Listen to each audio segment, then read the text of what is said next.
Future trading involves risk and is not suitable for all investors. Content provided in this segment is meant for educational purposes and is not a solicitation to buy or sell commodities. Hi, it's Steve and Joe from Freshagenda, Ever.Ag's Global Insights team. And Steve, we're back with a bit of an update.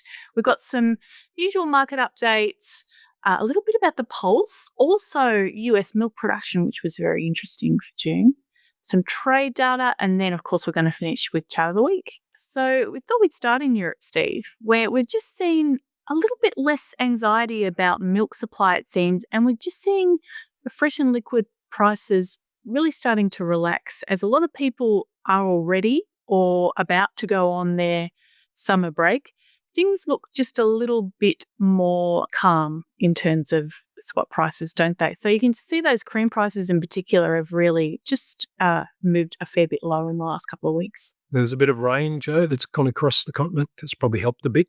Yeah, a bit of rain. And, a lot of people have been saying we haven't had the blue tongue outbreaks that maybe we were expecting, although, of course, we did find some anthrax in Croatia. So there always seems to be some disease outbreak in Europe at the moment. But yeah, it just seems people are a bit more relaxed about supply, Steve, and so those prices are just relaxing a bit. And it's gone into the butter market. Yeah, you can really see this in the futures prices right now, just relaxing through that curve.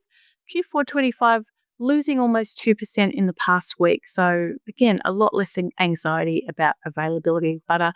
And a lot of the traders are talking about, pretty rapid buildup of stocks probably underway with a bit more butterfat being imported, bit less export and production pretty good. So that's really what we're seeing at the moment.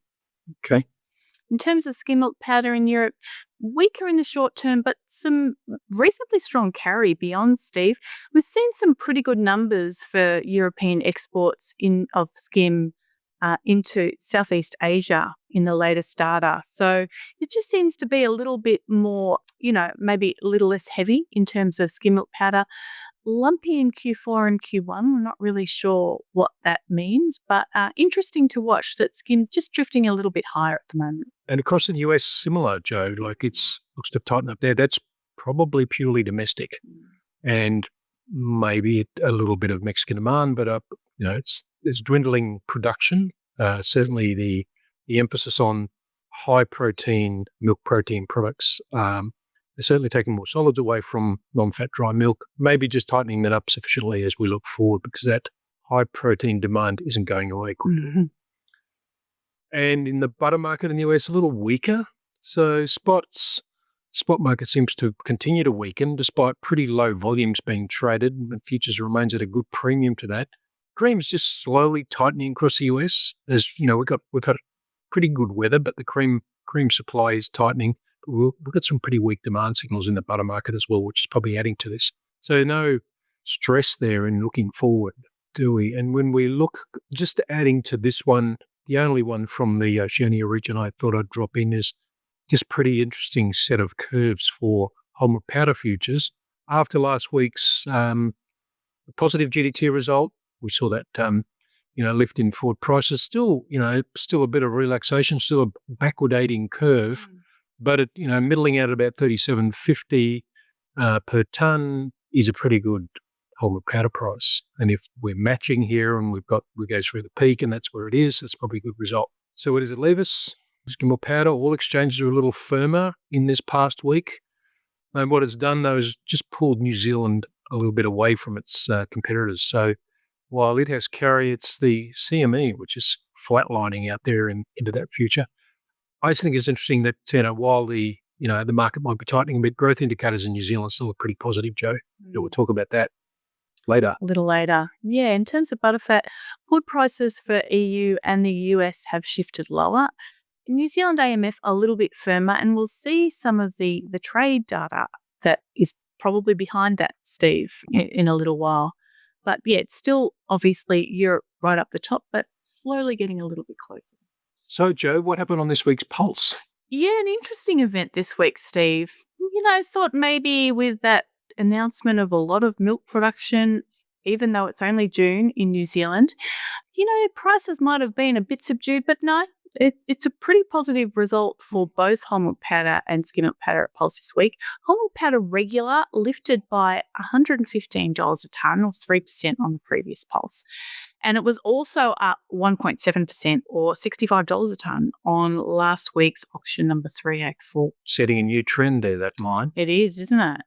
And now just looking at skim milk powder too, medium heat lifted $145 a tonne. That's for New Zealand product, 5.3% up on the previous pulse. And it was 2.7% up on that pretty good result in GDT number 384 last week, or $75. Just looking at Arla's product, not quite as healthy a lift, $20 a tonne or 0.7% on the previous pulse.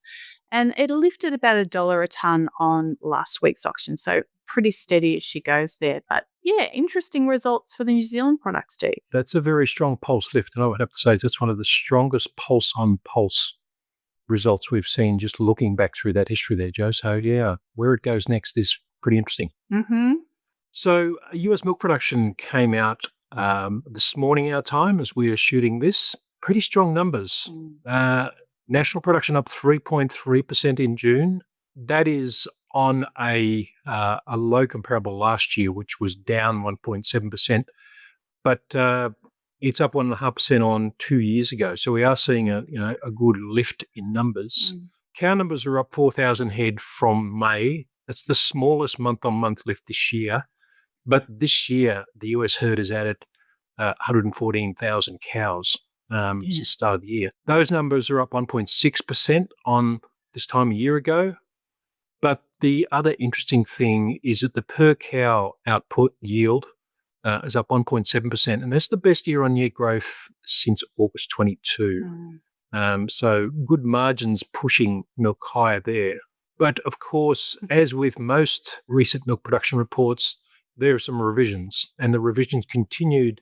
The July report lifted the May numbers on the earlier estimates by 20,000 cows.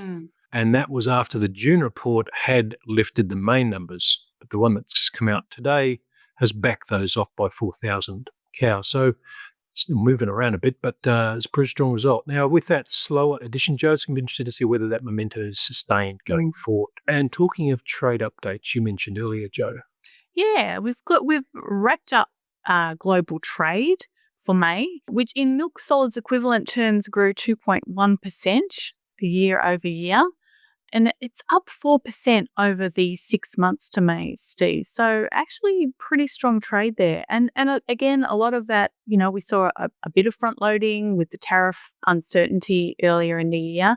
For some, that's really tapered off, but for others, that trade has continued strong, particularly for the US. And just looking at this, this is a 12-month rolling annual total.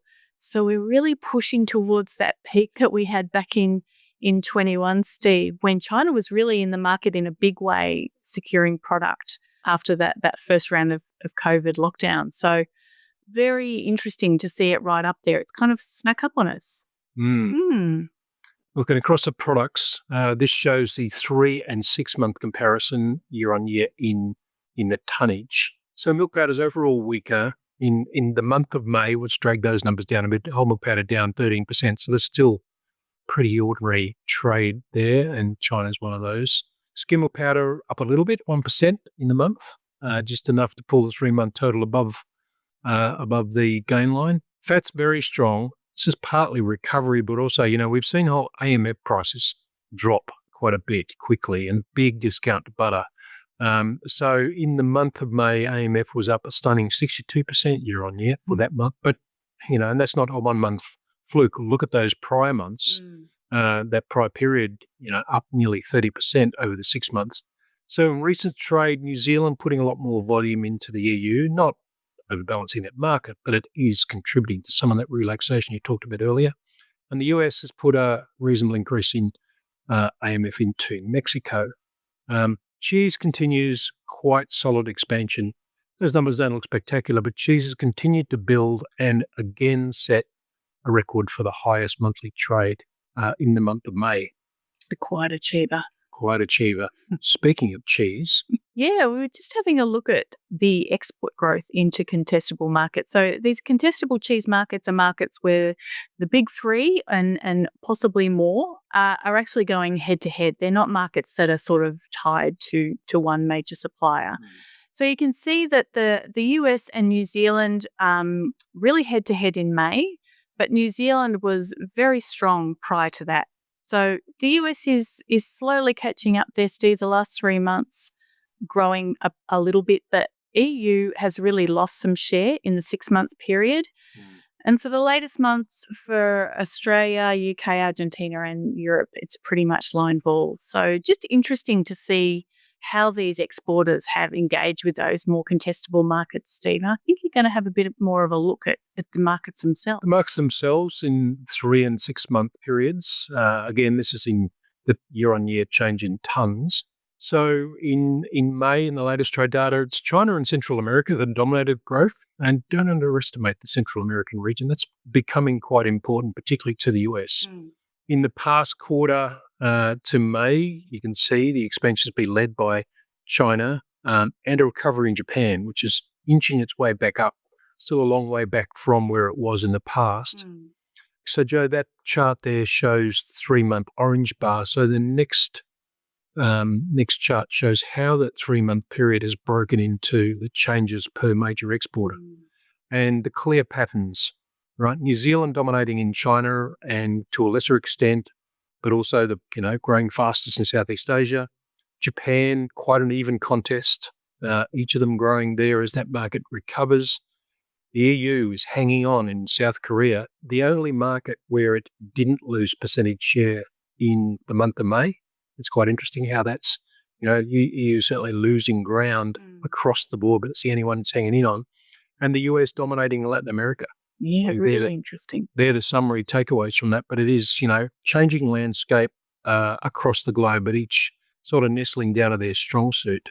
Yeah, the Middle East is an interesting one for Europe, Steve, because, Europe's got a fair freight advantage into the Middle East. It's got a very good reputation in terms of a cheese supply, but just showing the price sensitivity in that market. So really interesting stuff. And when we were there, Joe, over nearly a year and a half ago now, we did notice the talk about, the different commitment to that region. It's also New Zealand exporters, putting in some work into that region and, incredibly price sensitive buyers in that market. So, interesting how that's played out.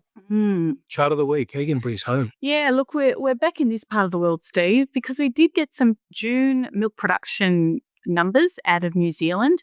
It was the highest June on record, and with the caveat that June is the lowest production month for the season, still 18% up in milk solids.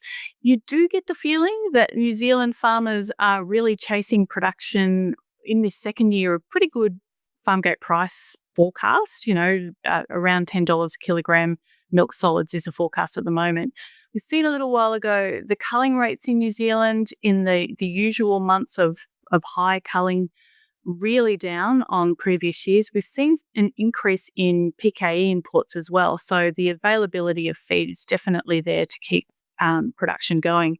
We've also seen a bit of an improvement in winter incentives offered by Fonterra this year. So all of this is coming together with some pretty good seasonal conditions. The soil moisture across most of both the North and South Islands is pretty positive at this time of year, Steve. Not too wet, just right.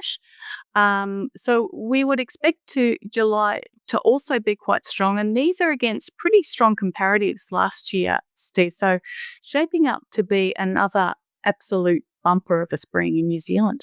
See how the market digests this news as we go forward. So that's a good wrap on quite a bit of data. Thank you for watching. Of course, if you want to see what we're doing in terms of new products now, Global Insights products, which have got some new products in this recent 6 months, go to that scan code or drop us an email on those email addresses. Thanks again, and we'll see you next week.